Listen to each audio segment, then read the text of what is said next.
PCC ప్రెసిడెంట్గా ఉన్నప్పుడు రేవంత్ రెడ్డి ఏమన్నాడు? ఒక్కసారి శ్రీధర్ బాబు గారు తిరిగేయండి, ఒకసారి మీరు వెనక్కి పోయి రేవంత్ రెడ్డి గారి స్టేట్మెంట్స్ చూడండి.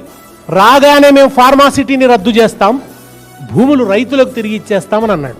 ఫార్మాసిటీ రద్దు వెనక ఆయనకు ఉండే దురుద్దేశాలు ఆయనకుంటే ఉండొచ్చు, కానీ ఒక మాట అన్నావు కదా, ఫార్మాసిటీని రద్దు చేస్తే భూములు రైతులకు ఇచ్చేస్తా ఉన్నావు కదా. చట్టం కూడా అదే చెప్తుంది కదా. పర్పస్ డిఫీట్ అయినప్పుడు, ఏ లక్ష్యం కోసమైతే భూములు సేకరించారో ఆ లక్ష్యం కానప్పుడు, ఆ లక్ష్యం అక్కడ లేనప్పుడు ఆ భూములు తిరిగి రైతులకు ఇచ్చేయాలి. మరి రైతులకు ఇవ్వకుండా మీరు ఎట్లా డీవియేట్ అవుతారు? ఎట్లా దాన్ని మరొక ప్రయోజనం కోసం మళ్ళీ ఇస్తారు? మీ ప్రయోజనాల కోసం, మీ స్వార్థ ప్రయోజనాల కోసం.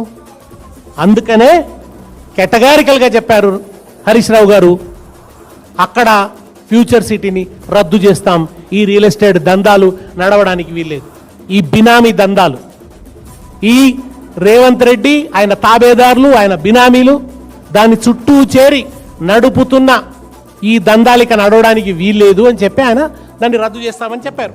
దానికి ఎందుకు అంత ఉలికి పడుతున్నారు?